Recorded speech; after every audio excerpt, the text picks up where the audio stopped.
What's up, guys? We're here in Kirkland, Washington today, my hometown, Bellevue, Washington.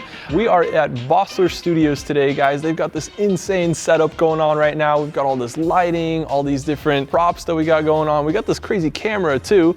It like moves around on that thing. Basically, it's like this insane machine that all the Hollywood producers use, apparently. Also, as you can see, this is my car, Lucy. Want to introduce you all. She's here for a little shoot that they're doing. Basically, I just wanted to talk a little bit about investments and how they work sometimes in the real world and in like brick and mortar businesses. So as you can see, they have this massive LED wall behind me. It's one of the only screens of its kind in the entire country, and it's unique because it basically gives you the effect of virtual reality but in real life.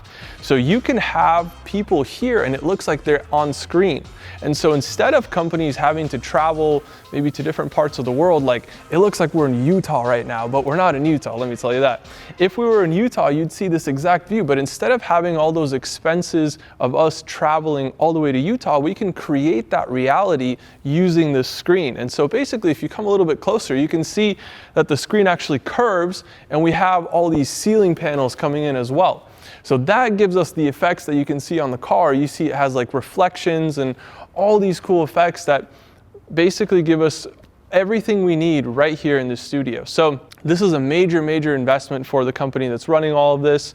They're some of the best in the game. I know them personally. They're doing really well with the screen, and they've got a lot of attention from the top producers in the country. But basically, I want to talk about investing and how this works in the investment sense. So when you have a big investment like this, obviously this is going to be expensive, especially if you're pioneering new technology. So we have two different instances when we invest, right? So number one is going to be something that's totally brand new. So if this was a company that maybe sold ice cream before, and now they're like, hey, let's add an LED screen. That's a totally new avenue that they're exploring.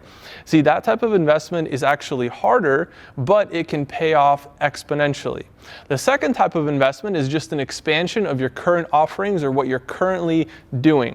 So in this scenario, they were already doing creative content. They're already a creative agency. They're already producing this sort of stuff. However, they decided to invest and upgrade what they have going on in order to make it better for their clients. So when we have an investment like that, we need to think about, okay, so we're familiar with this field, we know what we're doing, and we're just adding more ways that we can create a better experience for our clients. So that drives up our value. The other factors that we have to consider here are supply and demand. If we know that there are maybe only 20, 30 screens like this in the entire country, that means that there's not much supply. When you don't have a lot of supply, you generally have a lot of demand for things like this because people do not want to have that expense of traveling to Utah Salt Flats or wherever you want to create the scene. They don't want to have those travel expenses add to the budget of whatever they're creating. However, when you have all of it right here in front of you, locally accessible, people are willing to pay a lot of money to come in here and to create the content that they need to create. That's one of the smartest ways to create new clientele and also generate long-term relationships with the people that you're already doing business with, right? And so when we make these investments as a brick and mortar company, sometimes we want to basically invest into things that are going to provide more value for the clients that we already serve. And that in turn allows our business to grow because they see that the level of customer service has now gone up. The value of using your services and your products is now exponentially higher because you're reinvesting into your own business, into what you do, into the quality of the service that you're providing, and that's allowing more and more people to come into your business as customers.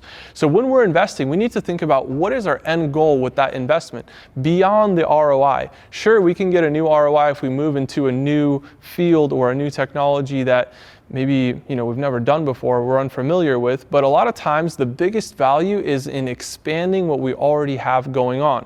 I personally use this principle in my own investments when I'm investing. So if I'm invested, let's say, in real estate, I'm going to find different ways that I can make real estate a better investment for my tenants, for me, for my clients, whoever is involved in that investment, I'm going to find ways to reinvest and make that something that pays us all long term. So whether that's a new strategy, whether it's finding investor capital that can partner with me on deals, whether it's finding new ways to source deals, I'm always finding ways to improve upon my investments. One of the best ways that I've found with real estate is actually a way to avoid owning real estate. So you can leverage a lot more real estate when you don't have to own every single house or every single apartment or every single condo. That's called real estate arbitrage. Basically, the way it works, it's a long-term strategy that you can use, and you find a homeowner who's willing to rent you their house. You sign maybe a 24 or a 36-month lease. You sign it with them for a set amount, let's say $2,000 or $3,000 a month. Now, you find this house in an area which, number one, allows Airbnbs. That's the key. Sometimes HOAs don't allow Airbnbs. Sometimes the county doesn't allow Airbnbs.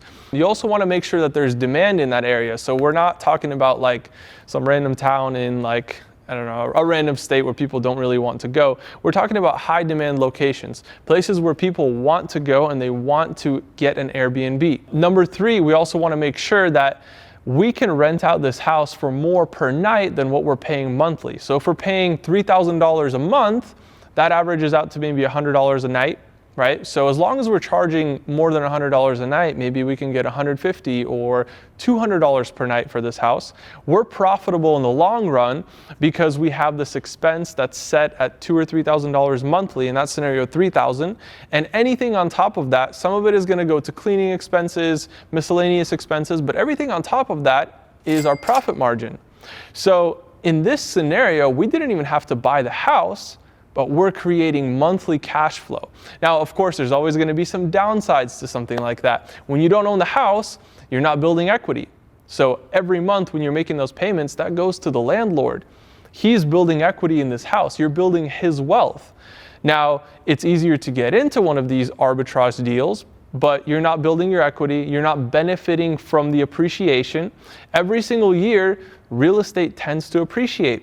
So every single year, you're missing out on additional capital. However, as a beginner investor, it's definitely an easy way to get your foot in the door. I've seen people get into these deals with $5,000 to $7,000 all in. All you do is you pay the first month's rent, sometimes the last month's rent, and furnish it a little bit, right? You want to furnish these things for your clients. Once you have all of that done, it's pretty easy from there. You're just building a relationship with these people who are coming back year after year oftentimes for your specific house because they enjoy the customer service that they're getting from you. And if you wanted to take it a step further, there are actually companies that can automate this entire process for you. They will take you from point A to point Z, and they'll teach you everything that you need to know along that way. How to set up internet, how to negotiate your lease correctly, how to find clients, how to take pictures correctly. All of that stuff is either done for you or they teach you how to do it step by step. They hold your hand through that whole process. So all you do is you make an initial investment. They find the property for you. They make sure that it's going to be profitable. They negotiate the lease for you. All you have to do is you show up, you sign the lease, and you take the keys. And then from there on out, they're managing that property for you so that every single month you're just collecting those monthly payments and you're generating passive income for yourself and for your family. And what that allows you to do is it allows you to live the life that you want. If you build enough income from these rental houses, you may no longer have to go to work. Everybody has a number that makes a difference for them. So whether it's $5,000 a month, $10,000 a month, $20,000 a month, whatever it is, you want to make sure that you're able to achieve that number as quickly as possible so that then you can make the choice, do I want to continue working? Do I really enjoy my job? Or maybe I just want to continue building my Airbnb empire and creating this passive income that pays me month after month after month, and I can spend time with my family. I can spend time doing the things that I'm passionate about. Maybe it's missions work, maybe it's philanthropical activities, whatever it is, whatever you're passionate about. For a lot of people, it's not work. So they need to create a way of funding all of these activities, funding their day-to-day life, and supporting their family while in some cases maybe even retiring their parents or moving to a better neighborhood or creating the lifestyle that they believe they deserve using passive income. You never want to use your active income for those expenses that may be fun. Like maybe if you're buying a nice car, you don't want to use active income for that. You want to use passive income because that passive income is coming in month after month after month. Always make sure you're using your active income to fund your passive income. Right? So let me say that again. Use your active income to fund your passive income. And so in that scenario, you make, let's say, $10,000 or $20,000. Use it to reinvest into an Airbnb arbitrage deal. In that scenario, you're making a couple $1,000s a month net profit. And so now your $10,000 or $20,000 is paying you every single month. And because you've leveraged that initial capital and you're getting paid every month on these deals, you can now use that passive income to invest into other things, which might be fun things, like maybe a fun car or a vacation, or maybe a trip to Disneyland, or maybe you just want to go jet skiing with your family. Who knows? Whatever it is for you, there's always something that we like personally, and it may not be the smartest expense, but if we use passive income for it, that's the smart way to do it. Comment and subscribe, and I'll see you guys on the next video.